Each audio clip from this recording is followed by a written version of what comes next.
ဆိုတာကကျမတို့ကခုနကလည်းအဲ့ဒီကတော့အများကြီးပြောပြီးဆိုတော့အဲ့လိုအိမ်ကလူတွေဘေးကြည့်ပြီးမှဒီမှာအေးဆေးဆေးလာမယ်ဆိုတော့သူကကျတော့ကျမတို့ကျန်းစာတင်နေ Bible study လုပ်တာနဲ့တော့မတူတော့ဘူးပေါ့နော် Bible study လုပ်တယ်ဆိုတာကကျမတို့ကျန်းစာတွေကအကြောင်းကို study လုပ်တယ်ဒီနေ့အနေနဲ့ကတော့တရုတ်ဆရာတယောက်ဖြစ်တဲ့အန်ကနေမှသူကကျန်းစာတွေကအကြောင်းတော့ပါတယ်ဒါပေမဲ့သူကအကြီးကအိမ်ထောင်မှာဆိုတာကဒီနိုင်ငံမှာကျမတို့နဲ့တော့မတူဘူးရည်ကြည်မှုဘာလို့လဲဆိုသူတို့နိုင်ငံကကြတော့လင်မယားတွေပွားရှင်းတာအများများတယ်အိမ်ထောင်ရေးအစီအမံတည်တဲ့ဟာတွေအများများတယ်အဲ့ဆိုတော့လူတူတယောက်စီပါအိမ်ထောင်မှာအဆင်ပြေအောင်တယောက်နဲ့တယောက်နားလေပြီးမှဘလို့အတူတူဆက်သွားရမလဲဆိုတဲ့ဟာကိုသူကအများအားသူတင်တဲ့တရုတ်ဆရာတပါးဖြစ်တယ်အဲ့ဆိုတော့သူရဲ့သူတင်ချက်အိုက်စီနာတဲ့အကြောင်းအရာတချို့ကိုဒီနေ့ကျွန်မ sharing လုပ်ပြပါတယ်လို့စစတဲ့အကြောင်းအရာတချို့နဲ့ပေါ့နော်ကျမတို့ကဒီနေ့ဒီအောင်ပြန်စဉ်းစားကြည့်ဒီမှာကျမတို့အသက်တာမှာလည်းဘယ်လိုဆက်ပြီးသွားမလဲဆိုတဲ့ဟာကိုကျမတို့သွားရအောင်လို့အဲ့တော့ကျမတို့ကလူတွေဖြစ်တဲ့အတွက်ကြောင့်အများတန်းလူနဲ့ပြောဆိုဆက်ဆံရတယ်ကျမတို့အပြိုဘဝမှာကျတော့ကိုယ်အိမ်ထောင်တဲ့ကိုကျမတို့မိန်းမတွေကသူများရဲ့စကားပုံရှိတယ်မိန်းမဆိုတာတဲ့အိမ်ထောင်ကြမှာပဲဘဝစတယ်တဲ့အိမ်ထောင်မကြခင်ဒါသူ့ဘဝမဟုတ်ဘူးဆိုတော့ကျမနားမလဲတကယ်ကအိမ်ထောင်ကြမှာတည်တော့အိုးငါအပြိုတော့ကဘလူနေခဲ့တယ်ဆိုတာဘာမှမဆိုင်တော့ကိုအိမ်ထောင်ကြသွားတဲ့အချိန်ကြမှာကိုအိမ်ထောင်ဖက်ပြီးနဲ့ကြသွားမှာကိုရဲ့ဘဝအမှဒီမှုကိစ္စနဲ့သားနဲ့သမီးနဲ့အိုးအဲ့ဒါကြောင့်သူများပြောတာဖြစ်ပါလိမ့်မယ်လို့ကျွန်တော်တို့နားလေရတယ်အဲ့တော့သားသမီးတွေရလာတယ်တော့ကိုအိမ်ထောင်ဖက်နဲ့ကိုသားသမီးနဲ့ပြောရင်တော့ကျမတို့အိမ်ထောင်ဖက်ကကျမတို့လည်းအရန်မှနီးကတဲ့အနည်းဆုံးကတူရောက်ဟုတ်တယ်ဒါပေမဲ့အဲ့ဒီအနည်းဆုံးတယောက်ကိုခိုင်ကြရင်ကျမတို့နားမလဲတာရှိတယ်သူကလည်းကိုယ်ကိုနားမလဲတဲ့ဟာမျိုးတွေရှိလာတတ်တယ်အဲ့ချိန်ကျရင်ဒီနားလည်မှုဆိုတဲ့ဟာမရှိတဲ့အချိန်ကျတော့ပြဿနာတွေမျိုးမျိုးဖြစ်လာတတ်တယ်တဲ့အဲ့တော့အိမ်ထောင်မှာဒါမကပဲနဲ့အတင်းတော်မှာရောကိုယ့်ရဲ့အလုပ်မှာရောဘယ်မှမဆိုဒီလူတွေအချင်းချင်းနားလည်မှုမရှိတဲ့အချိန်မှာပြဿနာတက်တယ်တဲ့အဲ့တော့စိတ်ကြက်စရာတွေဝမ်းနည်းစရာတွေကြုံလာတတ်တယ်အဲ့တော့အဲ့လိုမဖြစ်အောင်ကျမတို့အချင်းချင်းပေါ့နော်ဘူးဟာဘလို့လေဆိုတဲ့ကောင်ကျမတို့အရင်တိထိုင်ကြတော့မားတွေကင်းနေဆိုပြီးတော့ဆရာကပြောထားတယ်အဲ့တော့ဘာလို့လဲဆိုတော့လူကတယောက်နဲ့တယောက်နဲ့ပြောဆိုဆက်ဆံနေချိန်မှာသူ့ကိုလိုပဲဖြစ်စေချင်咦，你看不下么子？看不下我们那啥是难的嘞？那你们那我个地方看不下是看不下样哦。牛逼逼么的嘞？表么是？我看啥呀嘞？单位，我这把地下也是那哈，我这把哪头给你？这把看啥呀嘞？我这把样 sharing 了的，阿龙，我这把这国家嘞，说讲的底下米克的阿龙过来第三期嘞，说还有个了，阿龙这把路里啊，你人国内都是去嘞。ကိုအမျိုးသားကိုလည်းကိုနဲ့အရန်တူစေချင်တယ်ကိုပေါင်းတဲ့တကယ်ချင်းကိုသားသမီးအစားဒါပေမဲ့ထပ်တူဘယ်လိုမှမလုပ်ဘူးပေါ့နော်ဟာအဲ့လိုဖြစ်စီဟာသူကစဉ်းစားလို့စဉ်းဟာသူကငါအဲ့လိုပြောတာလူကြီးကအဲ့လိုပြောတယ်လူတွေကအဲ့လိုမျိုးဖြစ်လာတယ်အဲ့တော့ဒီကောစလေးစနစ်မှာကျမတို့လူတွေတယောက်နဲ့တယောက်စီကိုဖျားပြင်တာမတူတဲ့ဟာကိုပေးထားတယ်မတူအောင်ဖျားကဖန်ဆင်းထားတယ်အဲ့တော့အားလုံးတူနေဘလို့တော့လဲဆိုပြီးကျမဒီနေ့စဉ်းစားကြည့်ဒီမှာရှိသမျှထိုင်နေတဲ့လူတွေအားလုံးကျမနဲ့တရုတ်ထဲပဲဆိုဘလို့လုပ်လဲကျမနဲ့တပုံစံတည်းပဲဖြစ်နေဘလို့လုပ်နော်အကုန်လုံးဆိုရင်ဒါလောကကြီးအရန်သိစရာကောင်းသွားပြီဟာလူတိုင်းကြည့်လိုက်ပြက်တာဒီပုံစံနော်အဲ့ဒါဖျားခင်ကဘလောက်ကြည့်လိုက်လေတယောက်နဲ့တယောက်နဲ့မတူဘူးအားလုံးအလှအပကိုစီအားလုံးကိုအစားအစာကိုစီနဲ့တယောက်နဲ့တယောက်နဲ့မတူကြဘူးအဲ့မျိုးဆိုတော့ကျမတို့ကဒီမတူတဲ့ဟာကိုပြဿနာမတုပ်ဘူးကြီးတာအဲ့ဒါပဲအဲ့ကျရင်ကျမတို့လူတွေကမတူရင်ပြဿနာလုပ်တယ်ပေါ့နော်အဲ့တော့သူကတူကိုမဟုတ်ဘူးအဲ့ဒါကတိပြီးမှကိုသားသမီးဆိုရင်ရခိုင်တော့ဘယ်လိုမှကိုလည်းမတူဘူးဟိုင်းစနိုက်တော့ကရှာဘယ်လိုပဲပြောပြောသူလည်းသူ့ရဲ့ identity နဲ့သူရှိတယ်သူလည်းသူ့ရဲ့ကိုယ်ပိုင်အရွယ်အသွေးရှိတယ်အဲ့တော့အိမ်ထောင်မှာပြဿနာတစ်ခုဖြစ်ခဲ့ကိုဖြစ်စေချင်တဲ့အရာဆိုတဲ့ကောင်တစ်ဖက်ထဲဆွဲကြိုင်လို့မရဘူးတဲ့သူကပြောတာသူကလင်းရင်ပြန်တာဥပမာလေးသူက LA ကနေထားလိုက်တော့ဒီအင်ဒီယားနားလာတယ်ပဲထားလိုက်တော့လင်းရင်ပြန်ကိုသူတို့ပြန်ရင်သူ့ရဲ့လင်းရင်ပြန်တဲ့ဘယ်လိုပြောမလဲကားလမ်းလိုမျိုးလမ်းကြောင်းပေါ့ပြောမှဆိုကားဆိုရင်ခုကားလမ်းနေအများကြီးရှိတဲ့လမ်းကြောင်းလို့သူ့လမ်းကြောင်းကဥပမာ090နဲ့သူသွားတယ်သူဒီလိုတက်တက်ပဲပြန်ရအောင် အဲ့တော့လေပြန်ကတက်တက်တော့ပြန်တယ်ဒါပေမဲ့အပေါ်ကနေလေဖိအားကအရန်ဖိလာတဲ့ချိန်ကျတော့သူဒီလိုတက်တက်ပဲဆက်ပြပြီး090နဲ့တွားလိုက်မယ်ဆိုရင်ဒီလိုမျိုးပဲတွားနေတယ်အပေါ်မှာတအားဖိလိုက်ရင်ဘာဖြစ်သွားလဲကျသွားတယ်အဲ့တော့သူရောက်ချင်တဲ့မြို့ကိုရောက်တော့ဘူးတဲ့လေပြန်ကဟိုးအောက်ကိုတခြားမြို့ရောက်သွားတယ်အဲ့ချိန်အပေါ်ကဖိအားအရန်များတဲ့အချိန်မှာပေါ့နည်းနည်းအပေါ်တက်လိုက်အဲ့ကျမှအပေါ်ကလေဖိတာနဲ့ဒီအပေါ်တက်တာနဲ့ဆိုကွက်တိနေရာပြန်ကျတယ်ပေါ့နော်အဲ့တော့တခိုင်ကျရင်ကျမတို့ရဲ့စဉ်းစားတဲ့အချက်ကတမတဲ့ငါကတန်းတယ်ငါဒီလိုမျိုးလူမျိုးမဟုတ်ဘူးငါဒီလိုမျိုးငါကဘူးဆိုရင်ပြောပြီးတော့အမျိုးမျိုးတမချက်သွားလိုက်တဲ့ချိန်ကျတော့မလိုလားအတဲ့ပြဿနာတွေဖြစ်လာတယ်ပေါ့ဟိုကျတော့တစ်ဖက်လူရဲ့စိတ်ခံစားချက်ကဘလို့ရှိတယ်လဲဆိုတဲ့ဟာတစ်ခါကျမတို့ကမစဉ်းစားမိဘူးပေါ့နော်အဲ့တော့အချင်းချင်းကျမတို့နားလည်ပြီးမှအချင်းချင်းပြောစရာအကောင်းဆုံးမိသားစုပြောစရာအကောင်းဆုံးအသင်းတော်ပြောစရာအကောင်းဆုံးလူအတိုင်းဝိုင်းတစ်ခုဖြစ်အောင်ကျမတို့ကတည်ဆောက်ရမယ်အဲ့တော့အသင်းတော်ဆိုတာဖြစ်လာဖို့အတွက်ကတော့အိမ်ထောင်တစ်ခုချင်းစီနဲ့ဆိုင်တယ် IKBC အရင်ပြောစရာကောင်းတဲ့အသင်းတော်တစ်ခု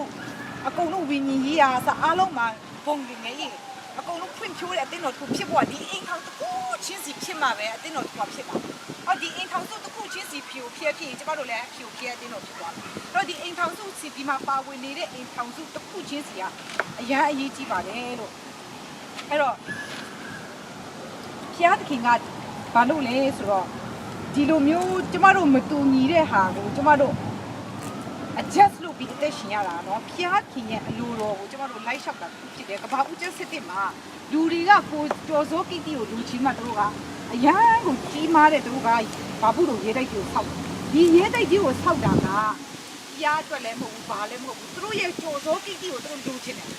်လူချင်းတို့တို့ဆောက်တယ်ဒါပေမဲ့ဖျားခင်ကအဲ့လိုမာနထောင်သွားတာမကြိုက်ဘူးအဲ့တော့အားလုံးသိတဲ့အတိုင်းပဲအဲ့မှာဘာသာကမျိုးမျိုးတွေကွဲသွားတယ်အရင်ကတော့တမျိုးတည်းပဲဘူးသူပဲဒါပေမဲ့အဲ့မှာဘာသာစကားကွဲသွားတယ်ဘာသာစကားကွဲသွားတဲ့ချိန်ကျတော့လူတွေကကိုယ်နဲ့ဘာသာစကားတူတဲ့လူအဲ့လိုမျိုးသူ့ပြီးမှသူတို့နေလိုက်တယ်နေလိုက်ရင်လည်းလူကအဲ့ဒီကနေဘာသာစကားကနေတစ်ဆင့်ယဉ်ကျေးမှုဆိုတဲ့ဟာရှိလာတယ်အဲ့ယဉ်ကျေးမှုကနေသူတို့တွေကနေဒလိထုံးစံနေပြီးတော့စာပေဆိုတာရှိလာအဲ့တော့ကပ္ပသမိုင်းမှာကဒါကယဉ်ကျေးမှုအနေနဲ့သမိုင်းအနေနဲ့အရှိရှာဆုံးအထိမ့်သိမ်းနိုင်ဆုံးကတော့ဒါဣသရေလနံပါတ်1ဟုတ်တယ်ဒုတိယတရုတ်လူမျိုးတွေဖြစ်တယ်သူတို့ကဟိုးအများကြီးကိုထောင်တောင်းချီပြီးသူတို့ရဲ့ယာစုကိုတို့တခြားရေးထားနိုင်တယ်မှတ်သားမှတ်ရပြုထားနိုင်တယ်ပေါ့နော်အဲ့လိုဆိုတော့လူတွေကဒီလိုတူတဲ့နေရာမှာစုမှကိုနဲ့တူတဲ့လူအချင်းချင်းဘာသာစကားတူတယ်ယဉ်ကျေးမှုတူတဲ့ဟာချင်းချင်းနေလိုက်တယ်ဒီမှာအခုကလူမျိုးတစ်မျိုးနဲ့တစ်မျိုးတိုင်းပြည်တစ်ခုနဲ့မတူတော့ဘူးအဲ့တော့ English ကပြောတဲ့အတိုင်းအများစုကတော့ယဉ်ကျေးမှုတူတာများတယ်အဲ့တော့ကျမတို့အာရှတွေကကြတော့စကားမတူပေမဲ့တချို့ယဉ်ကျေးမှုတွေကျမတို့တူတာရှိတယ်အဲ့တော့ဘာသာစကားကွဲပြားသွားတာနဲ့ချက်ချင်းအရင်ကွဲပြားသွားပြီယဉ်ကျေးမှုတွေလုံးဝမတူတော့ဘူးပေါ့အဲ့ချိန်ကျတော့ကျမတို့ရဲ့ယဉ်ကျေးမှုအရာကတော့ဘယ်လိုပြောမလဲချင်းစကားပြော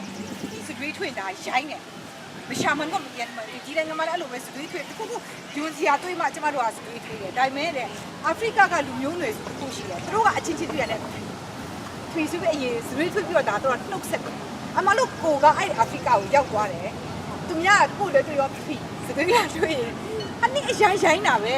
နင်းစတွေးထွေးတယ်အဲ့လိုတော့ပြောလို့မရတော့ဘာဖြစ်တာသူ့ရဲ့ယဉ်ကျေးမှုဖြစ်သွားတယ်အဲ့ချိန်ကျရင်ကိုကသူ့ရဲ့ယဉ်ကျေးမှုကိုနားလေရမယ်ကိုကသူ့နေရာမှာနေရမှာဩဒါသူ့နိုင်ငံရောက်သွားပြီဒါသူ့ရဲ့ယဉ်ကျေးမှုကဒီလိုပဲဆိုတော့ဟာကနားလေရတယ်ဥပမာထိုင်းတွေဆိုရင်ဆဝဒီကာဆိုတာမိမတွေပေါ့နော်ယောက်ျားတွေဆိုဆဝဒီကရပ်ဆိုပြောတယ်ဘာဖြစ်လို့ဒီလိုလဲအောက်ချီပြီးလို့ရတယ်လေဒါငါတို့ရဲ့ယဉ်ကျေးမှုကိုအဲ့ဒီခရစ်စတန်တွေကူလောအဲ့ကြောင့်လို့သူများဒီလိုလုပ်နေအောင်လက်တော့ဆွဲပြီးကျမတို့နှုတ်ဆက်လို့မရအောင်အဲ့လိုလို့သူတို့အတွက်ကျမတို့ရိုင်းသွားပြီဘာလို့လဲသူများဆဝဒီကာဒါသူတို့ရဲ့ယဉ်ကျေးမှုဒါဟာလူကိုရှင်းဖို့ချင်းကိုရောချင်းဖို့ဒါအေးရိုးအယိုးအသေးပေးတဲ့ဟာအဲ့ဆိုကိုကလည်းဆဝဒီကာကိုလည်းကြံပြောရတဲ့ဟာမျိုးပေါ့နော်သူယဉ်ကျေးမှုလိုက်ပြီးကိုလိုက်ပြောရတယ်ငါတို့ကတော့တခါမှဒီလိုမျိုးမလုပ်လို့အဲ့လိုမဟုတ်ဘူးပေါ့နော်ယဉ်ကျေးမှုမတူတဲ့ဟာအခုဒီနိုင်ငံရောက်သွားရင်ကျမတို့ယဉ်ကျေးမှုမတူတာလေအများကြီးကျမတို့ပတ်ဝန်းကျင်မှာရှိတယ်ကျမဒီမှာရောက်ချင်းကျမဘာဖြစ်လဲဆိုတော့သူများတွေ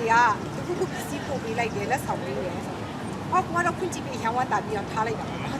ဒီနေ့ကြာတော့ဒီနေ့3ရက်ကြာတော့ဖုန်းဆက်ခဲ့တယ်ဟောကြိုက်လားဘလို့လဲဒီရာအိအစားအစာစလေးကအရှာကြီးဖုန်းပေါ်ရမှုရာမန်ကြီးပေါ်တော်လာဝတ်တာဘလို့မေးတယ်အဲ့ဟာကျမတို့ကောင်းပါတယ်အဲ့မကြီးစိုးအရန်တင်တဲ့အကြောင်းပြန်ပြောတာပေါ့တခါဖြစ်ရှိသွားစတယ်ငါဒီပါနေအဲ့ ကျမသူတို့နိုင်ငံကတခုရောက်လာရင်ချက်ချင်းပြန် respond လုပ်ရတယ်အဲ့မှာသူတို့ရဲ့လိပ်စာလေးတွေပြန်ပါတယ်စာအိတ်တိုင်းအဲ့ဆိုတော့ thank you ကတခုမြင်မြင်ရေးပြလိုက်မဟုတ်ဘူးဆိုရင်တော့မှဖုန်းချင်းဆိုင်လိုက်မှာအားကျေးဇူးအများကြီးတင်တဲ့အကြောင်းပါတော့ချက်ချင်း respond လုပ်တာကိုကြိုက်တယ်ပေါ့နော်အဲ့ကြောင့်ခုကျမတို့ဒီမှာတင်းတော်မှာ pastor ကျွလို့လာရင်ကျမတို့ thank you ကနေတခါတည်း respond လုပ်တယ်ကျမတို့အချင်းချင်းမှဒီရင်ကျေးဖို့မရှိဘူးအားလုံးကိုကပေးတယ်ဟိုတွေးမှပဲပြောတာမတွေးမချင်းကတော့ပြောစရာမလိုဘူးပေါ့နော်မပြောလဲဘာမှမဖြစ်ဘူးကျမတို့ကတယောက်ယောက်ကကျမတို့ခုလာကြည့်ဂိတ်မူလူဂိတ်ကြီးတူးမယ်အခုတော့မှကျမချစ်ချင်းမသူ့ကိုဖုန်းဆက်လို့လေရက်ထမှုကြီးခံခင်းနေစားကြုံကြဒီဒါရိုက်တွေ့ရင်တော့ဒီဂိတ်ကြီးတူးပါစေရောကိုဒါပေမဲ့လူကြုံနဲ့ပေးလိုက်တဲ့ဟာသူ့ကိုဆိုကျမတို့ကတွေ့မှဖျားချောင်းလိုမျိုးဖက်ဆက်လို့ဒီမှာအော်နောက်မှနီးကြော်လေဂိတ်ကြီးတူးပါပြောဒါကျမတို့အချင်းချင်းကြားမှာဒါပြဿနာမရှိဘူးဒါပေမဲ့အဖြူရဲ့ရှေ့မှာကြတော့ချက်ချင်း response မလုပ်တာလေနဲ့ရှိုင်းတူဖြစ်သွားတယ်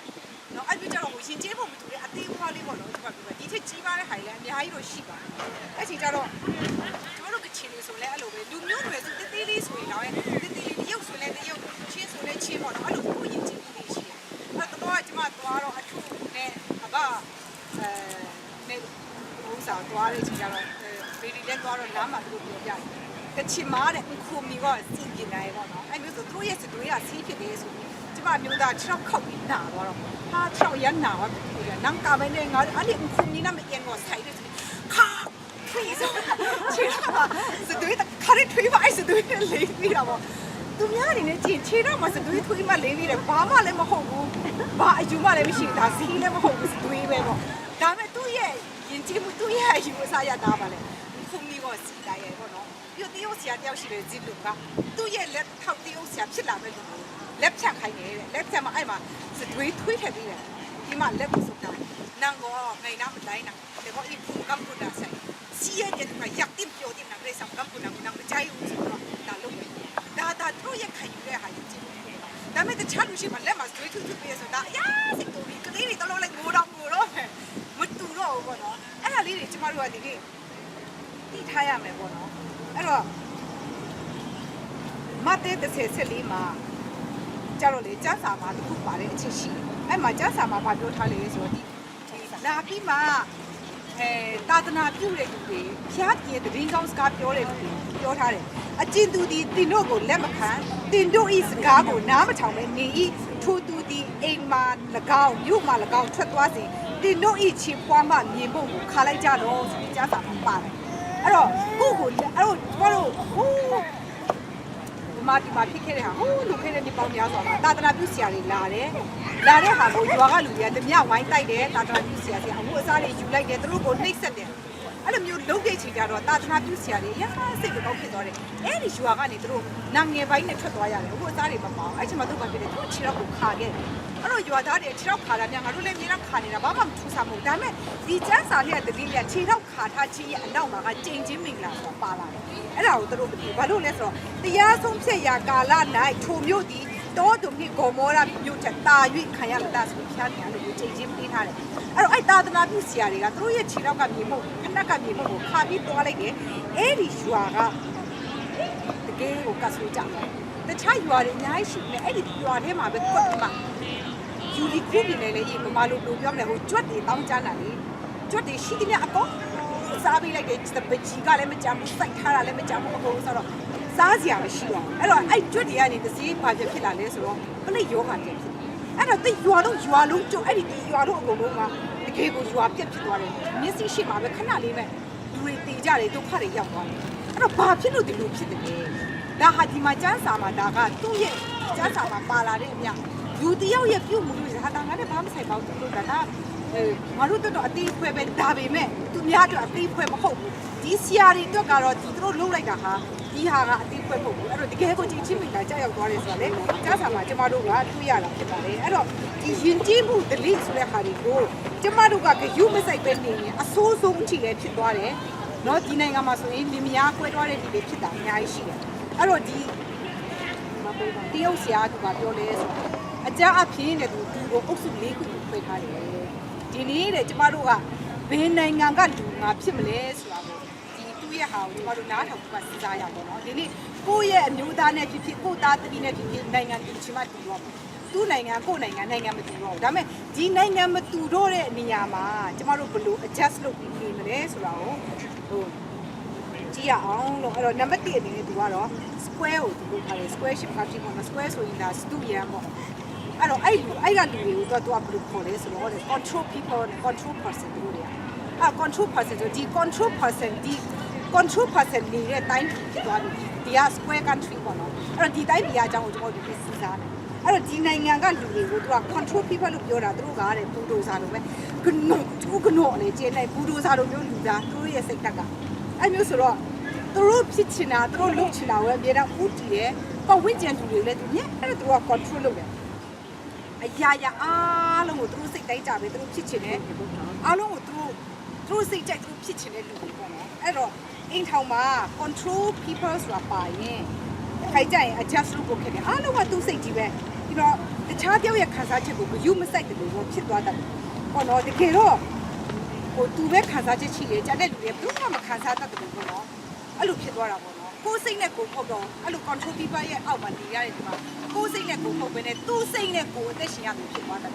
နော်ကိုယ်ဆိုလည်းသူ့စိတ်ကြီးပဲဆိုလိုမျိုးပေါ့နော်သူ့စိတ်နဲ့ကိုယ်ဖြစ်နေကိုယ်စိတ်နဲ့ကိုယ်ဖုတ်တော့ပေါ့အဲ့ကျတော့အဲ့ control people ရဲ့ဟာကပါလေဆိုသူတို့စိတ်ထဲမှာ jealous နေရှိတယ်တဲ့နည်းနည်းများတယ်ပေါ့နော်ကိုယ့်ထက်သူများတာတော့နည်းနည်းကြိုက်ဘူးကိုယ့်ထက်သူများနည်းနည်းပိုဦးစားပေးနေတဲ့သူစိတ်ကောင်းဖြစ်တယ်သူကအရန် short term ဖြစ်တယ်နည်းနည်းချစ်ကနေဆိုရင်စိတ်ရမ်းတူတယ်ပေါ့နော်အရန်ပောက်ကွဲလိုက်တယ်ဒါပေမဲ့နောက်ကောင်းတဲ့ချက်ကပါလဲဆိုတော့အကြာကြီးစိတ်ကိုတယ်မျိုးမရှိဘူးအခုဘုံဆိုစိတ်တူလိုက်ပြီး off လိုက်ပြီးခဏနေဆက်ဘာမှမလုပ်လို့နဲ့ဒီဖြည်းနဲ့ပြန်ရောက်လာတာအကြာကြီးစိတ်မတူတတ်ဘူးတဲ့သူကတော့ confidence အပြည့်ရှိတယ်ဒါမဲ့သူတို့ရဲ့ဆန္ဒသူတို့အလိုချင်ဆုံးအရာတစ်ခုပါလေဆိုတော့သူတို့လုံးလိုက်တဲ့အရာတစ်ခုကိုလူတွေကဖြစ်ကိုယ့်ရဲ့အိမ်ထောင်ဘက်ကဖြစ်ကိုမိသားစုက appreciate လုပ်တယ်လို့ကြည့်ကျေးဇူးတင်တယ်အတိဖက်ပြုတော့သူတို့အများလိုချင်တယ်အဲ့ဒါသူတို့ရဲ့ဒီဒါသူတို့ရဲ့ယဉ်ကျေးမှုဒီနိုင်ငံ control people တွေရဲ့ယဉ်ကျေးမှုကအဲ့ဒါဖြစ်တယ်တဲ့အဲ့တော့သူတို့လုပ်တဲ့အရာကိုသူတို့ appreciate လုပ်တာလိုချင်တယ်အဲ့တော့ကြံတဲ့လူတွေကသူတို့လုပ်တဲ့အလုပ်ပါ appreciate မလုပ်ဘူးဆိုရင်သူတို့ကအများစိတ်မကောင်းဘူးဥပမာအဲ့ဆရာပြောပေါ့နော်ဟိုပကံစီးနေတယ်ပေါ့နော်ပကံစီးနေတယ်ဟိုသူမိမပကံစီးတာများထူးဆန်းလို့ငါတို့မိမတွေတက်တက်လုံးပကံစီးတာလားစီးစီဆိုလိုက်ရင်သူ့ရဲ့စိတ်ထဲမှာသူကအများစိတ်မကောင်းဖြစ်သွားတယ်ဘာပြောဒီဒိတ်ကျူပါစေရောနာမတယ်ကိုယ့်ရဲ့အမျိုးသားဖြစ်ပါစေပေါ့နော်ဟာကျေးဇူးအများကြီးတင်တယ်နော်လို့လုပ်ပြီးတဲ့အတွက်ကြောင့်ဆိုတဲ့ဟာပြောလိုက်ရင်နေရဲဆိုတဲ့သူဆေးတော့မယ်တဲ့ဘာလို့သူ appreciation ကိုညာကြိုက်တယ်အတိမတ်ပြူတာကိုသူကလိုချင်တယ်ဒါပေမဲ့ကျမတို့မိန်းမဘက်ကနေကြည့်လိုက်တာပကံဆေးတာဘာကျေးဇူးတင်စရာလို့ဟာကျေးဇူးတင်စရာမလိုတော့ကျမတို့နေတိုင်းဆေးနေနေတိုင်းလုပ်နေဒါပေမဲ့သူ့ဘက်ကသူ့ရဲ့ယဉ်ကျေးမှုအရာကတော့သူအတိမတ်ပြူတာမယ်အဲ့ဆိုကျမတို့ကသူ့ဘက်ကိုနားလည်ပြီးမှပြောရင်ကြတော့အဆင်ပြေတယ်လို့သူကပြောထားတယ်အဲ့တော့ဒါသူ့နိုင်ငံသူ့ယဉ်ကျေးမှုရဲ့ဒါသိ serious ဖြစ်တဲ့ကိစ္စတစ်ခုပေါ့နော်အဲ့တော့တစ်ခါကျကျမတို့အိမ်ထောင်မှာတိကျရှုခဲ့တဲ့ဟာမျိုးတွေဖြစ်သွားတတ်တယ်ပေါ့နော်အဲ့တော့ကျမသားဆိုရင်ပေါ့နော်အခုသူလည်းမရှိဘူးသူအတင်းအောက်တူဖြစ်နေသူအရာcontrol လုပ်တယ်သူညီမဆိုသူရဲ့ control အောက်မှာပဲတခုခုဆိုနေမရှာနေပဲတခုလိုတက်တူနေတခုလိုတက်ရတာဆက်ရှင်လို့ဟာဘယ်တဲ့ကူလို့အတချင်းကို control လုပ်နေတခုခုဆိုနေကူရှာအလို့ဆိုနေကူရှာကိုအမေမလို့ပြောလိုက်တယ်ဒါပေမဲ့ तू ကပြန်ပြီးသင် control ပြန်လုပ်နေတာအားလုံးတခုခုအလုံးလုံးမယ်ဆိုတော့မှဖုန်းလို့နာတခုခုသွားမှခိုင်းတယ်ကောနမစီစားတီဆိုရနေကမဖုန်းကြည့်တာအတီခိုင်းတာတော့ तू ပဲလုပ်ချင်တာ तू ပဲဖြစ်ချင်တာအချင်းကို तू ညီမလေး तू control လုပ်အခုလက်ကြည့်လမ်းမှာ तू ပြောနေ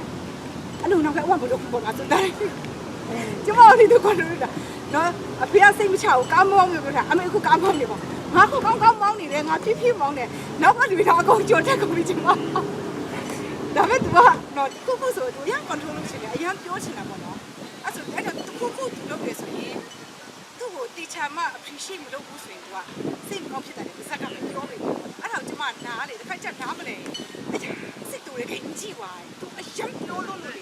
ကျမသမီးကိုဆိုတစ်ခါကျတနာတယ်ဘာလို့ဆိုသူ့အကို control လုပ်လို့တစ်ခါကျသူအရာပေါက်ကွဲတယ်နော်မိုက်တန်းနဲ့ကပူခိုင်းဦးရအဲ့နောက်ဆုံးနေဆိုတော့အဲ့လိုမျိုးဖြစ်လာတာပေါ့ဒါပေမဲ့သူ့ကိုကျမတို့ပြန်နားလေရမယ်သူတို့ control လုပ်တာသူဘာကြောင့်လဲအဲ့သူ့ကိုကျမတို့အတိမတ်ပြီးကိုကျမတို့အဲ့ဒီသားစုမှာတော့ adjust လုပ်ရတဲ့ဟာမျိုးတွေရှိတယ်ပေါ့အဲ့ဒီကြတော့အထူးဖြင့်အိမ်ထောင်မှာယောက်ျားတွေကများသောအားဖြင့် control person ပုံများတယ်တဲ့အဲ့တော့ကျမတို့မိန်းမတွေကတကယ်လည်းသူတို့ချီကျူးမှာသူတို့လုပ်တဲ့ဟာတစ်ခုလေးပါပဲဖြစ်တာကဟို တိမတ်ပြုဖို့ဓာတ်ရိုက်ပြောတဲ့စာရေးပေါ့နော်တွေ့ဝဲပြီးမှပြောဖို့ပေါ့နော်ဟာမင်းအဲ့လိုလုပ်လိုက်တာနေတော့တစ်ချောက်လေဘုံလူလုံးနာကလို့ပေါ့ဆိုသွားပြီးအချိန်ကျရင်တော့ပြဿနာတက်ပြီးတာအောင်နေတော့အဲ့ဆိုကျမတို့ကကိုယ်စကားနဲ့ကိုပြောလိုက်တာမဟုတ်ဘူးသူ့ရဲ့စကားနဲ့သူ့ရဲ့ချင်းသူနဲ့သူ့ကိုပြောမှသူကတေချာနားလဲအပြုတ်သဘောဆောင်တဲ့ဟာပေါ့နော်ဓာတ်ရိုက်မဟုတ်ဘဲနဲ့အကြံပေးတဲ့ဟာမျိုးပေါ့ဟာအိမ်အဲ့မှာသူကပြောပြတာအိမ်အစ်ပြောင်းနေပေါ့နော်သူအိမ်အစ်ပြောင်းနေရှင်တော့အဓိကကတော့မိမကတော့အခန်းကိုလည်းမသိဘူးချာရှင်းချင်တယ်ဘာလို့လဲအခန်းဆိုတာအဲ့ဒီလေးလာမယ်ဘယ်သူလဲလာမယ်အဲ့အခန်းကိုအရင်လုပ်ပြီးမှကျန်တဲ့ဟာတွေပြီးလို့တော့ဟာကြောက်ကြတယ်ဟာဝင်လာပဲလားအဲ့စက်ပြီးတော့သူ့ကိုအကုန်လုံးထည့်ခါမိမကဘုံဘုံနဲ့ပြထွက်လာအခုပဲရှင်းပြီးတဲ့အခါအပုံပိုက်ကြီးပစ္စည်းတွေဖုန်းစင်းနဲ့ဒေါ်ရထွက်လိုက်တာအရှင်ကြတော့တော့စိတ်တော့မှနောက်ဘုံလို့လုံလိုက်တဲ့ခုပြောရချက်ကဆိုင်ကောင်းလေရမယ်အခုပဲငါရှင်းထားတာမင်းကဘလို့လာထားလဲအမျိုးမျိုးသာပြောလိုက်ပေါ့နော်မင်းကြည့်ပြမင်းရှင်းလေငါတော့မရှိဘူးဆိုပြီးထွက်သွားမယ်တဲ့ယောက်ျားအရှင်ကြတော့ကိုကဘလောက်စိတ်တူတူမျိုးသိထားပြပါတော့အော်ဒီပစ္စည်းကတော့ကိုတော့မထိုင်ဘူးကောင်းမချင်ဘူးနော်မင်းဘလို့ချင်တယ်လေသူ့ကိုအကြံတောင်းတဲ့သဘောလုံးလိုက်သူကဟေးသူ control process သူ control လုပ်ချင်ဘူးဟုတ်တယ်ဒါဟိုနားမှာဒါဒီနားမှာသူနေရာချလိုက်ကိုလုပ်ချင်မလို့အလုပ်ပြီးသွားတယ်ပေါ့နော်အဲ့ကြတော့ကိုရဲ့စိတ်ကိုတစ်ဖက်သားကိုနားလည်ပြီးတော့ဒီပြောဖို့ပေါ့နော်ဂါရှ်ကာကဖတ်ကြည့်တော့မှာနော်စကားအရာမှာကျမတို့ကတော့ပညာနဲ့ဒီချာမှပြောတတ်ဖို့လိုအပ်တယ်ဆိုတဲ့ဟာကိုပြောချင်ပါတယ်လို့အဲ့တော့ဥမာကျမတို့အမျိုးသားတွေခါကျကျမတို့ကလေးတွေနဲ့ဖတ်ဖို့ခေါ်သွားတယ်ကစားဖို့ခေါ်သွားတယ် shopping ခေါ်သွားတယ်ဒါကကျမတို့မိန်းမတွေအတွက်ကတော့အင်မတန်မှအသေးအဖွဲမှအသေးအဖွဲဒါပေမဲ့သူတို့ control person တာဟုတ်မယ်ဆိုရင်ဒီဟာလေးကိုလည်းချီးကျူးပေးဖို့ကလေးတွေကိုစဖို့ပြတော့တဲ့ချီးကျူးပါစေလို့ရောဝါကချီးကျူးပါစေရောဆိုတော့သူတို့ပြောလို့နောက်ခါကျရင်ဖက်ဆာနာကြီးပဲငါတော့အဲ့ဒါကျတော့ကိုယ့်ဘက်ကနေမှသူတို့ဒီရှိလုံးကိုအတိမတ်ပြုပေးဖို့အဲ့လိုအများကြီးလိုအပ်ပါတယ်လို့အဲ့တော့ကိုယ့်ရဲ့ကလေးရတာကိုယ့်ရဲ့သားသမီးထဲမှာဒါကအိမ်ထောင်နဲ့ပတ်သက်တဲ့ဟာပေါ့နော်ဒါပေမဲ့ကိုယ့်ရဲ့ကလေးကိုသားကိုသမီးမှာ control person ဖြစ်လာရင်သူကပတ်ဝန်းကျင်ကိုတွားမို့တဲ့သူဖြစ်မှာတေးကြတယ်အဲ့လိုဆိုရင်သူ့ရဲ့အပေါင်းအသင်းတွေတော့ကိုကတိတ်ဆိုးရကြမှာဘူးတဲ့ဘာလို့လဲဆိုတော့အရေးကြီးတာကသူကသူ့ပတ်ဝန်းကျင်ကသူ့ရဲ့တငယ်ချင်းတွေကိုအကောင်းအဖြစ်တွားမို့ဖို့တော့ကိုကထိကြအောင်အဲ့တော့ကိုယ့်ရဲ့အပေါင်းအသင်းတွေထဲမှာ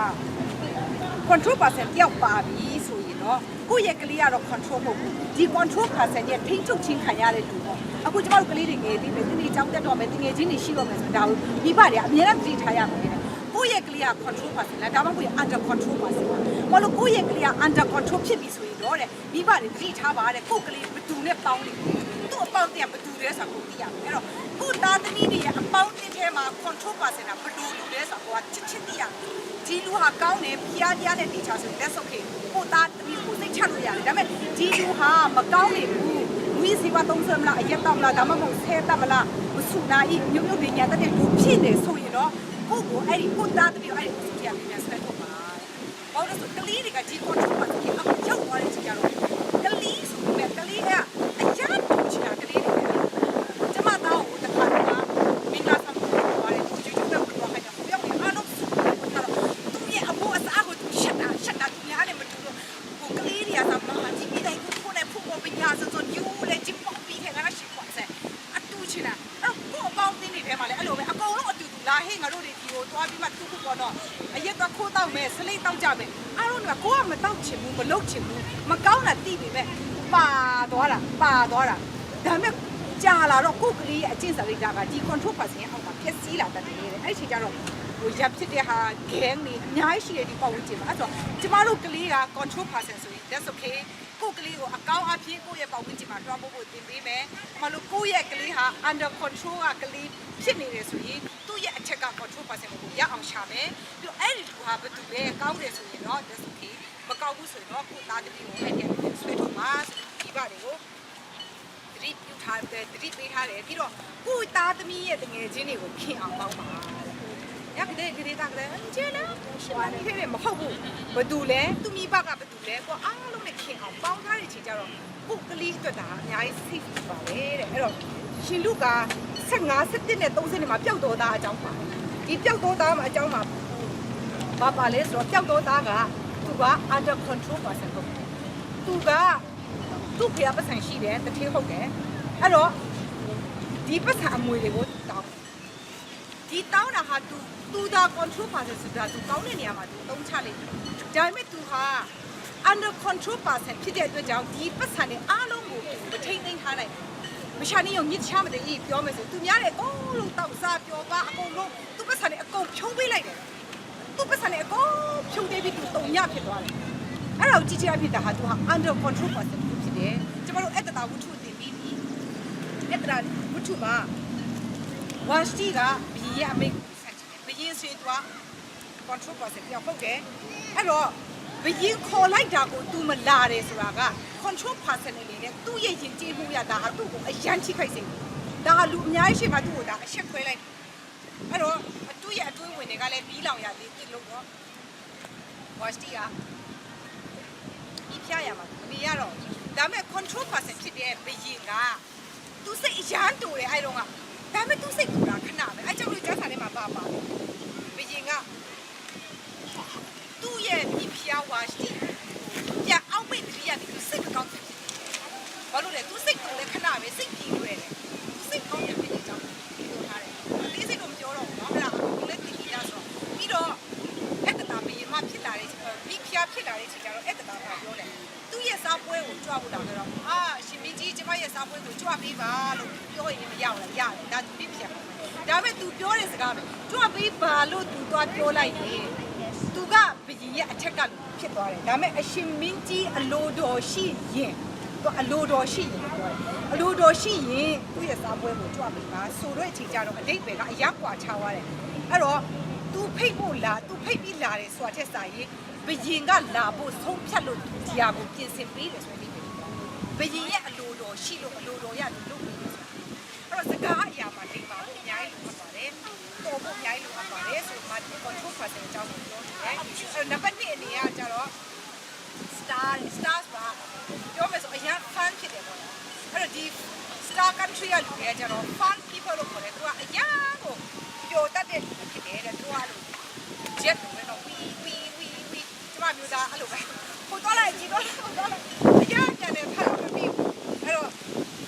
မြေရက်တူမျိုးရှင်ပြီးတဲ့စကားပြောလဲကောင်းတယ်သူတို့သွားတဲ့နေရာကိုသူတို့လူတွေအာရုံစိုက်မြေရက်လို့ဆိုအမြဲတမ်းလူအုပ်စုတွေဆိုတော့ center of attention မြေရက်ဖြစ်တယ်ပြီးတော့စကားပြောအတိုင်းကျင်တယ်တဲ့ fan people တွေစကားပြောလူတွေကတော့နားထောင်ဝိုင်းရင်ကြပါအဲ့လိုပြောတို့တင်းတော့မှလည်းရှိတယ်နော်သူကတိပြီး fan people တို့ကအရင် fan ဖြစ်တယ်အရင်ပြောနေတယ်ဒါပေမဲ့သူတို့ရဲ့ဆန္ဒပါလေ look at me ငါပြောတာနားထောင်တယ်ဒီအကုန်လုံးကြည့်ဝိုင်းကြီးကြတယ်အဲ့လိုမျိုးသူက look at me ဆိုတော့ကြိုက်တယ်တဲ့ပြီးတော့သူက general knowledge ကကြားတယ်ဖတ်လိုက်လို့ရှိအောင်သူကစကားကျွေးပေါ့နော်ဟာသူကနားလေးဖြစ်ဆိုတာမှကျွေးတယ်အဲ့မျိုးလူဖြစ်တယ်အဲ့တော့သူကပါလဲဆိုတော့အကြောင်းအရာတူတူသူတည်ထားတာကိုဝေညှလိုက်ဖို့လဲလွယ်တယ်အများအားစိတ်လှုပ်ရှားတက်ကြွနေရတော့သူကကြိုက်တယ်ဒါပေမဲ့တစ်ခါတည်းကြလေစိတ်ကတိကအောက်ဖြစ်နိုင်ရောက်အောင်လို့စကားပြောလို့အားကြည့်တယ်အဲ့တော့သူတို့တော့ဟာတာပြီးချလူတော့ဟာတာမဟုတ်ဘူးနော်သူကပြောထားတာအဲ့မှာအမေဝါတော့တယောက်ပေါ့နော်ဒီနေ့ရထားကြီးကြီးရတော့စိတ်သူလည်းဘူးမှမသိဘူးဒါပေမဲ့သူစကားကျဲနေမှာပြောပြတယ်မင်းတို့တိလားဒီနေ့လေငါဒီရထားစီးတာလေမှားပြီးမှလေဘူတာကြော်သွားတာအဲ့ဒါငါပြည့်စီရတော့တစ်ခေါက်ပြန်ကြော်သွားတာငါသိစိတ်တူချင်နေတာပတ်လို့ရလေနေတာ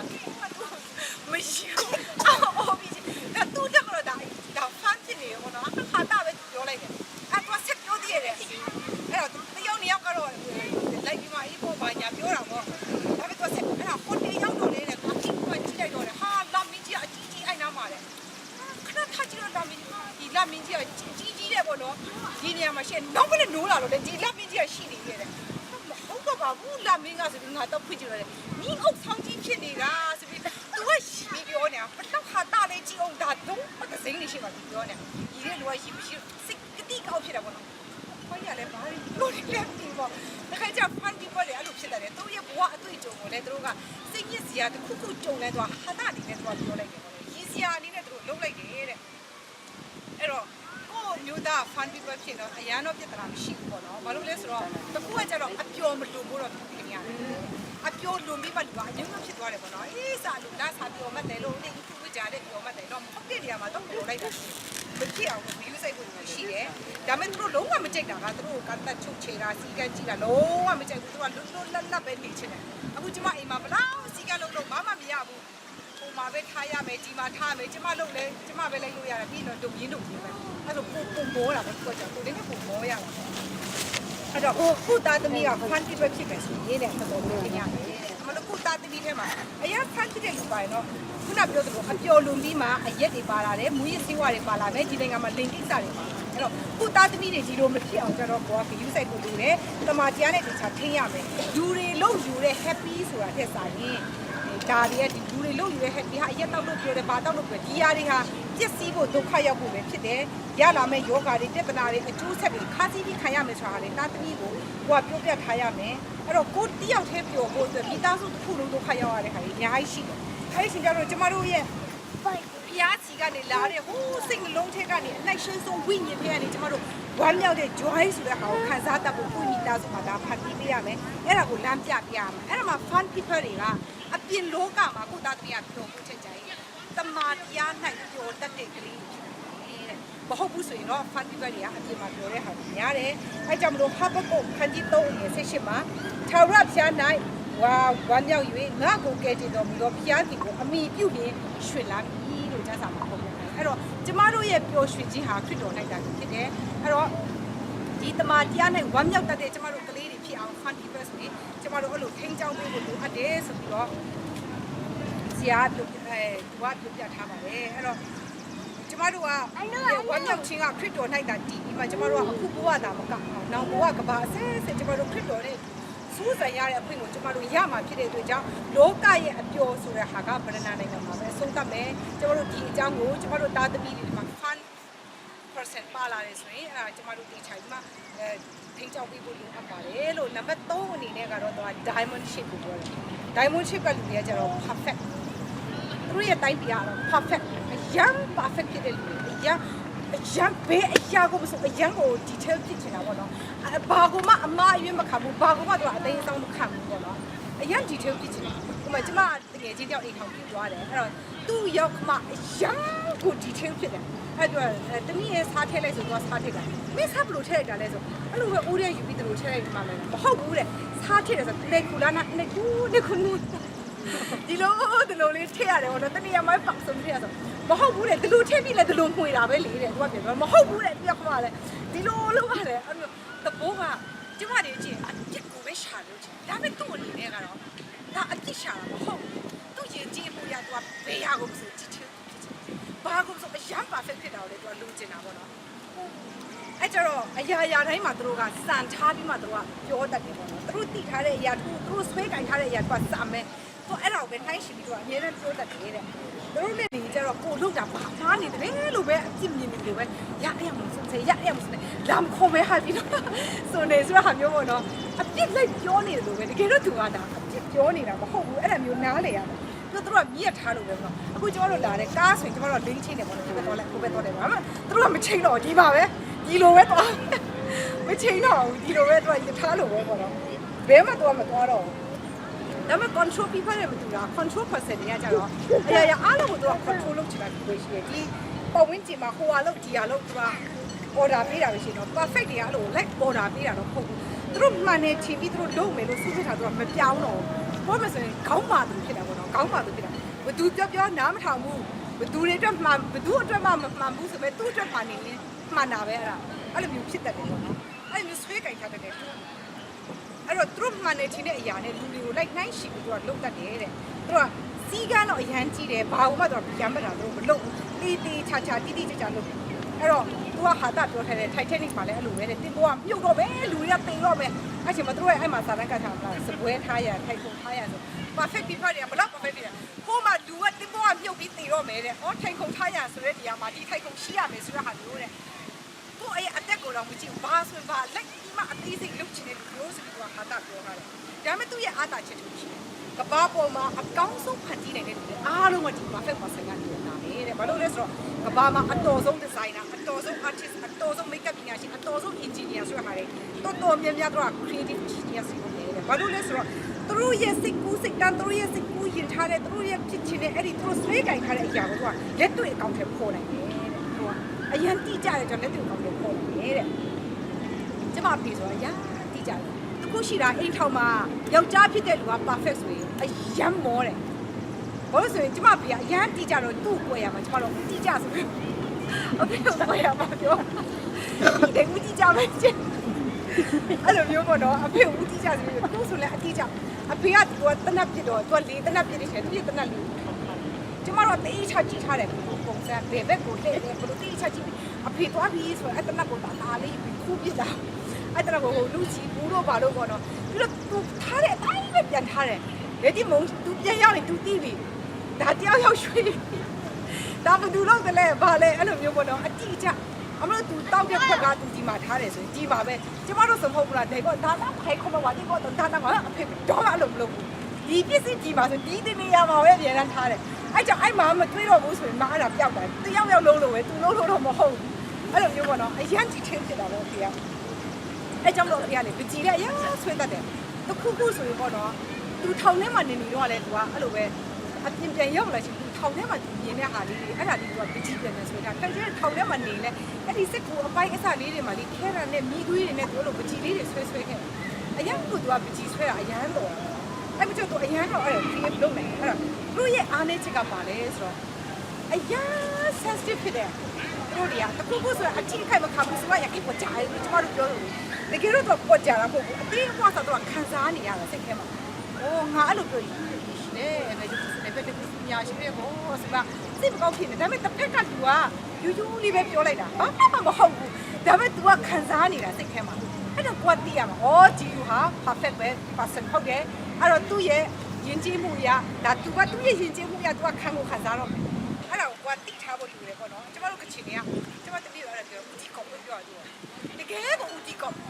ခက်တယ်ရမို့ဒီကျင်တော့ငါရင်ခမရှားတော့ငါလည်းအဲ့လိုပြောဖြစ်တယ်အဲ့မဆိုတော့သူတကယ်ချင်းကသူ့ကိုယူယူလေးပဲပြောလိုက်တာကျမတော့တခါသူ့ရဲ့သူ့ရဲ့အရင်ကြီးတော့လေသွားတာကိုသွားတော့တာမှန်ပဲပေါ့နော်သူတကယ်ချင်းကအကြီးကြီးမလာလိုက်တာဟဲ့ you look like a monkey ဟိုဘာလို့ပြောဟိုကျန်တဲ့လာမှာ fun people တော့ပြောလိုက်ဟုတ်တယ်ငါဘလို့ပါဆိုပြောင်းလိုက်မှာသူကအဲ့ဒါပြန်ပြီးအကြောင်းမလို့ကဘာပေါ်မှာတချို့နာမည်ကြီးတဲ့ဟာတာကျုပ်ဆောင်တယ်ရုပ်ဆိုးတဲ့လူများတယ်ဟုတ်တယ်သူတို့ရဲ့ရုပ်ဆိုးတာလူတွေပြောင်းတာသူကသူများတဲ့ပုံပြောင်းလိုက်တယ်အဲ့ကြောင့်သူက fun ဖြစ်သွားတယ်အဲ့ကျမသမီးကအဲ့လိုမ fun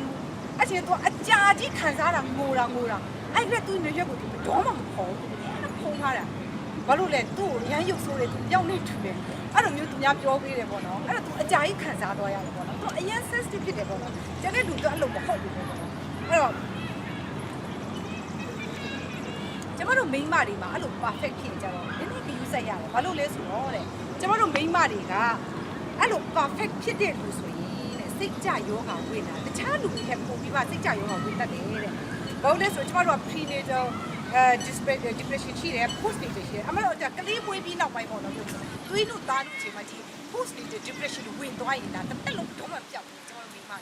အဲ့ဒီ depression အဲ့တော့ကလေးမွေးပြီးသွေးတို့သားတို့မှာအဲ့ဒီ postnatal depression ကိုဝင်သွားမိမတွေကိုရမ်းခက်ရတယ်အဲ့ကြားတဲ့တာမမိမတွေကတော့ဟာယူချက်ကဘယ်အချိန်မှာပြီးထွက်မှတော့ပြီးသွားလားပြီးသွားတယ်ဒါပေမဲ့မဟုတ်ဘူးသူတို့ကအရင် sensitive ဖြစ်နေတဲ့အချိန်မှာသူတို့ရဲ့စိတ်မှာတန်ရာတစ်ခုခုဖြစ်သွားတယ်သူကအဲ့ဒီ depression တစ်သက်လုံးအဲ့ဒါဝင်သွားပြီးမှဒါရေရှည်ဖြစ်သွားတာပေါ့နော်ပြောမယ်ဆိုရေရှည်ဖြစ်သွားတယ်အဲ့ဒီကြတော့သူတို့အဲ့လိုစိတ်တန်ရာမရအောင်ပေါ့နော်ကျွန်တော်တို့က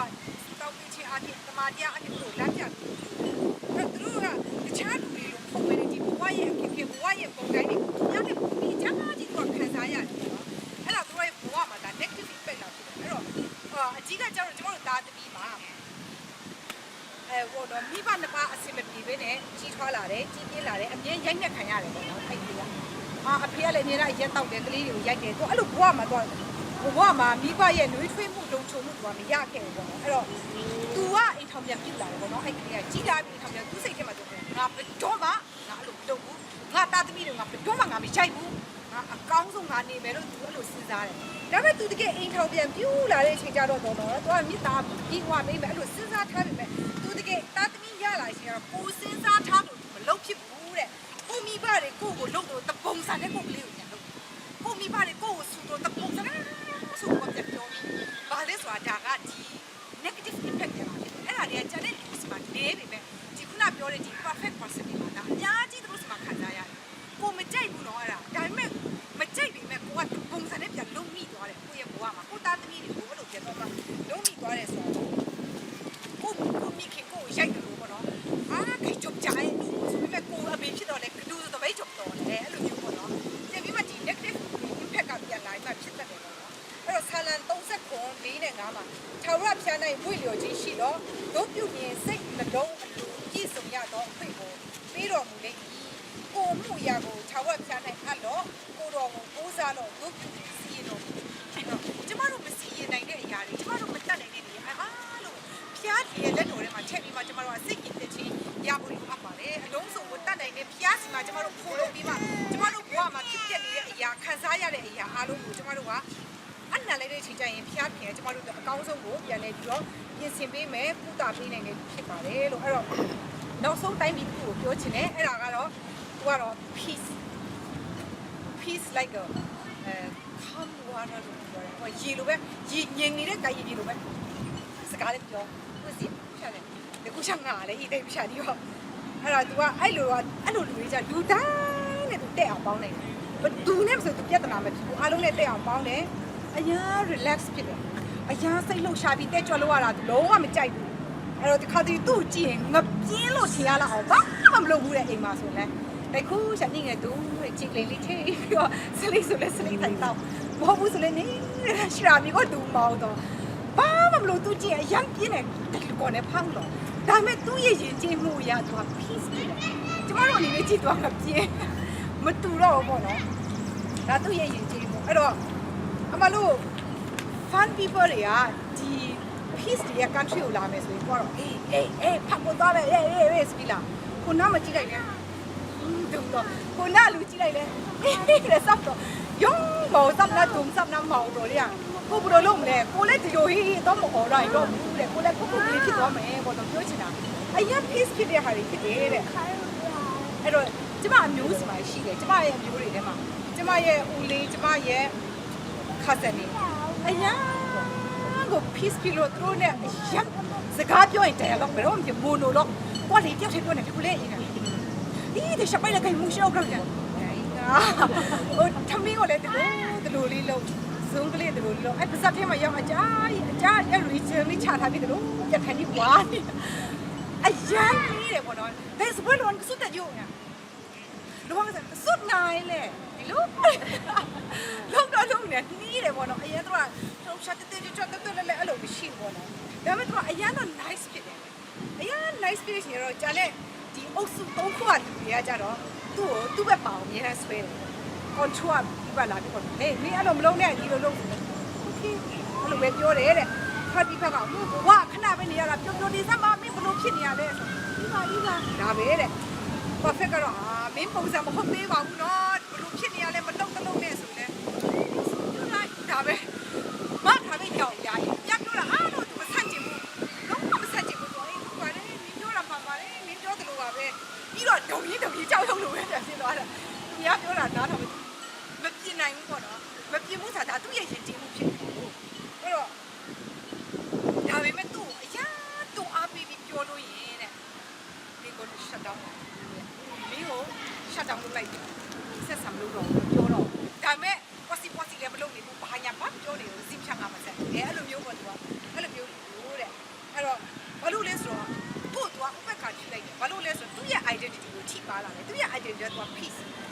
easy ပဲနေချင်တယ်ငြင်းချမ်းလေးပဲနေချင်တယ်နော်သူ့ရဲ့စိတ်ကအဲ့လိုပြီးတော့သူ့ရဲ့ဝါဒတစ်ခုပါလဲဆိုတော့ကျန်တဲ့၃နိုင်ငံကလူတွေခုနရဲ့ control ရဲ့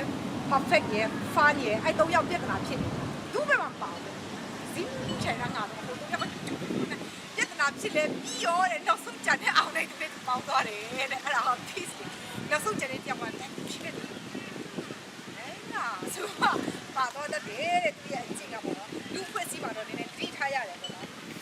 အဲ့တော့ဒါပေမဲ့အိမ်ထောင်မှာ peace person ပါလာတော့အိမ်ထောင်ရဲ့အရာအရေးကြီးတဲ့ဆုံးဖြတ်ချက်တွေဆိုရင်လည်းသူရဲ့ဆုံးဖြတ်ချက်တွေကကောင်းတယ်ဘာလို့ဆိုတော့အေးလေးနဲ့စဉ်းစားတယ်အကြာကြီးစဉ်းစားတယ်ဟိုစိတ်ညက်လက်ညက်မလုပ်ပေါ့နော်အဲ့ကျတော့အမှားနေတယ်လို့ပြောတယ်အဲ့တော့ဒါပေမဲ့သူတို့တော့သူရဲ့ personality မညံ့ဘူးတော့ကိုယ့်ရဲ့သားသမီးမှာပါလာရင်တော့အဲ့ဒါကိုသင်ပေးဖို့လိုတယ်တဲ့ဘာလို့လဲဆိုတော့peace people တွေအယက်အာနာတာအခုကလေးမှာ peace ပါလာရင်တော့အယံကြီးစရာဘာလို့ဆိုကိုင်းအာနာနာမခါပဲကမ်တင်ကလောလေလူကလည်းအဲ့လိုပဲမင်းဒါလုပ်လိုက်တော့ကိုကလုပ်တယ်ဆိုကိုမလုပ်ချင်ဘူးကိုမလုပ်နိုင်ဘူးဒါတဲ့ရောမိုင်းမာခါစီ yes ပြီးခါလိုက်ပြီးတော့ကိုကတကယ်မလုပ်နိုင်တော့အဲ့ဒါကြီးကပြီးလို့ကိုစမဝင်ထုတ်ပိုးလာဖြစ်တယ်ပေါ့နော်အဲ့တော့ကိုမလုပ်နိုင်တဲ့ဟာကိုရင်းနိုင်ကျွန်တော်တို့ကြီးရတော့နားလေအဲ့တော့ကိုကလေးတွေမှာပါလာရင်ကျွန်မတခါပြောပေါ့နော်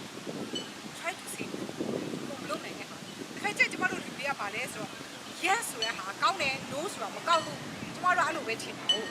အဲ့တော့ကျမတို့ကလေးတွေအရန် peace ပြည့်လူတွေအဲ့ဒါပြောဘာလို့လဲဆိုတော့ကျမတို့ကလေးတွေကြီးလာတဲ့ပတ်ဝန်းကျင်မှာခုနပြောသလိုပေါ့နော် under control person က peace ဖြစ်နေကိုယ့်ရဲ့ကလေးကသူများရဲ့ under control လေးဖြစ်တယ်ပြီးတော့သူက peace ဖြစ်နေပုံမယူဆက်ရတယ်သူကအရန် easy peace ဖြစ်နေစီတော့ under control ဖြစ်သွားရင်ခုနပြောကလေးကမကောင်းတဲ့လူနဲ့ပေါင်းသွားဖြစ်စီဖို့ဒီလန်းကအရန်များတယ်အဲ့ဒီကဘုံတွေသူကအာနာတတ်တဲ့ဘာဘူးမှသူလုံးမလုပ်လို့ရှိတော့ဖြစ်စီဖို့အရန်များတဲ့ဟာဖြစ်သွားတယ်အဲ့ဒီကျတော့အာဒမ်နဲ့အေဝါကိုကြည့်မယ်ဆိုရင်ဘောကဒီအတီးကိုစားဖို့စားတာကလာပြီးတော့ခြားရောက်ပြီးဆိုသူတို့ yes လို့လုပ်လိုက် yes ကကောင်းတယ်လို့ထင်တာဟုတ်လား yes ဆိုလိုက်တော့ဒီနေ့အထိမှာဖြစ်သွားတယ်အဲ့ဒါပြောမယ်ဆိုရင်တော့အဲ့တော့သူ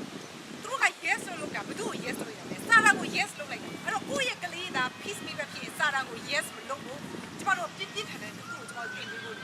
yes ကကောင်းတဲ့နေရာမှာဖျားရဲ့မှုတော့မှကျမတို့ yes လုပ်မယ်မကောင်းဘူးမကောင်းတဲ့နေရာမှာစားတာကို no ဆိုပြီးပြောတတ်ဖို့ပဲကျမတို့အချာတင်ပေးရမယ်ဘာလို့လဲအပြည့်အခဆိုတာကဒီနေ့ကျမတို့တေချင်းကြီးဖြစ်သွားတဲ့ဟာလေးကျမတို့ကလေးတွေပြောလို့ရတယ်အဲ့တော့ဒီနေ့ကျမတို့ခရစ်တော်ကိုကဲတင်ပိုင်ရှင်ဖြစ်ယုံကြည်လက်ခံတဲ့သူတွေကကျမတို့ဒီလောကမှာကျမတို့ကလောကသားတွေနဲ့အသက်ရှင်ရတယ်ဆိုပေမဲ့ကျမတို့ကတကယ်တော့ကောင်းကင်နိုင်ငံသားတွေဖြစ်တယ်အဲ့တော့ကျမတို့ရဲ့ဝိညာဉ်ကဖျားစီကနေလာတဲ့ဝိညာဉ်ဖြစ်တဲ့အတွက်ကြောင့်ကျမတို့ကဖျားနေဆိုင်ကျမတို့လူလောကရလူကတည်တယ်လို့ခေါ်တာဟုတ်တည်တယ်ဆိုတာတကယ်တော့ကျမတို့ကယုံတဲ့ခန္ဓာနဲ့ကွဲသွားတာယုံတဲ့ခန္ဓာနဲ့ကွဲသွားရင်ခန္ဓာကိုယ်ကမြေမှုန့်ဖြစ်ပြီးတော့ကြာခဲ့တယ်ဒါပေမဲ့ကျမတို့ရဲ့ဝိညာဉ်ကဖျားနဲ့ဆိုင်တဲ့အတွက်ကြောင့်ဖျားစီကိုကျမတို့ပြန်သွားရမယ်မူလပိုင်ရှင်စီကိုကျမတို့ပြန်သွားရမယ်အဲ့တော့ဒီလောကမှာကျမတို့ဟာလောကမှာအသက်ရှင်နေသေးပေမဲ့ကောင်းကင်နိုင်ငံသားတယောက်လိုကောင်းကင်နိုင်ငံသားကိုပုံဆောင်ပြီးမှအဲ့ဒီယဉ်ကျေးမှုကိုကျမတို့ယူရမယ်အသက်လိုယဉ်ကျေးမှုကိုကျင့်သုံးပြီးအသက်ရှင်နေသူဖြစ်ရမယ်ဒီကော73တိနဲ့ရှင်းအစအဆုံးမှာဒီမှာပါထားလဲဆိုတော့ဒီမှာကဘာကိုပဲတိတိဘာကိုပဲတတ်အားလုံးရဲ့အချုပ်ကိုပြောထားတယ်ယုံကြည်ခြင်းမျှော်လင့်ခြင်းချစ်ခြင်းဤ၃ပါးတည်ရရှိဤ၃ပါးတို့တွင်ချစ်ခြင်းမေတ္တာသည်အမြတ်ဆုံးဖြစ်တယ်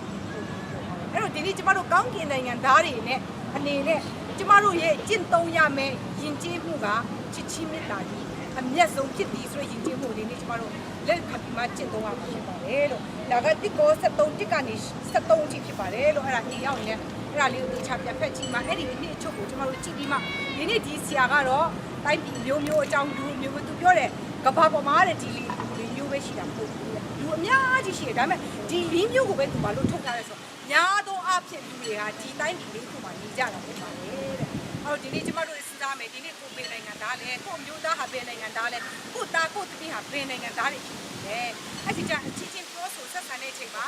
သူ့ရဲ့ယဉ်ကျေးမှုကိုကျမတို့နားလည်ပြီးမှအသက်ရှင်ရတယ်လို့ဒီနေ့လောကကြီးမှာကျမတို့အသက်ရှင်နေတဲ့အချိန်မှာကျမတို့ဟာကောင်းကင်နိုင်ငံသားတွေဖြစ်တယ်ဆိုတာကိုမမေ့ပဲနဲ့ယုံကြည်ခြင်းကိုပျော်လင့်ခြင်းတည်ယုံကြည်ကျမတို့ဘာကိုယုံကြည်လဲဒီနေ့ခရစ်တော်ဒုတိယအကြိမ်ပြန်လဲကြွလာမှာကိုကျမတို့အားလုံးယုံကြည်တယ်ဘာကိုမျှော်လင့်လဲအဲ့ဒါကိုကျမတို့ဒီနေ့ချိန်မျှော်လင့်တယ်ခရစ်တော်ကိုယုံကြည်တယ်ခရစ်တော်ကဲတင်ပိုင်ဒီခရစ်တော်ကိုယုံကြည်တယ်ခရစ်တော်ဒုတိယအကြိမ်ပြန်လာမှာကျမတို့မျှော်လင့်ဒါပေမဲ့ခရစ်တော်ဒုတိယအကြိမ်ကြွလာပြီးကျမတို့မျှော်လင့်ခြင်းမလို့တော့ဘာလို့လဲကြွလာပြီးတော့ဒါပေမဲ့ဒီနေ့တော့ကတော့ဟိုးလုံးကလည်းချစ်ချင်းမြတ်တာအခုလည်းချစ်ချင်းမြတ်တာကဘာအဆက်ဆက်ဖျားခင်နဲ့ခရစ်တော်နဲ့ကျမတို့စိုးစံသွားမှာဒီချစ်ချင်းမြတ်တာတခုပဲကြာခဲ့ပါတယ်လို့အဲကြောင့်မလို့ယုံကြည်ခြင်းမျှော်လင့်ဒီချစ်ချင်းမှာချစ်ချင်းမြတ်တာကအများဆုံးဖြစ်တယ်အဲ့တော့ဒီချစ်ချင်းမြတ်တာဆိုတဲ့ကောင်းကင်နိုင်ငံသားဒီပုံရိပ်ကိုကောင်းကင်နိုင်ငံသားရဲ့ယဉ်ကျေးမှုကိုကျမတို့ကျင့်သုံးပြီးမှကျမတို့အိမ်ထောင်မှာအပျော်ရွှင်ဆုံးအကောင်းဆုံးအောင်မြင်ဆုံးအိမ်ထောင်ပြောင်းကျမတို့ဆောက်မယ်အဲ့လိုဆိုရင်ကျမတို့ပါဝင်နေတဲ့အတင်းတော့ကျမတို့ပါဝင်နေတဲ့လူမှုအဖွဲ့အစည်းဟာလည်းတကယ်ပဲဖျားရှိလူရှိမှာမျက်နှာရတင့်တယ်ပြီးမှအောင်မြင်တဲ့လူပေါင်းဖွဲ့စည်းဖြစ်လာပါတကယ်လို့ဒီနေ့ဒီခင်ကိုခေါ်အားပေးလိုပါတယ်လို့ရောက်စီတိုင်းကိုဖျားတင်ကောင်းစီပေးပါစေ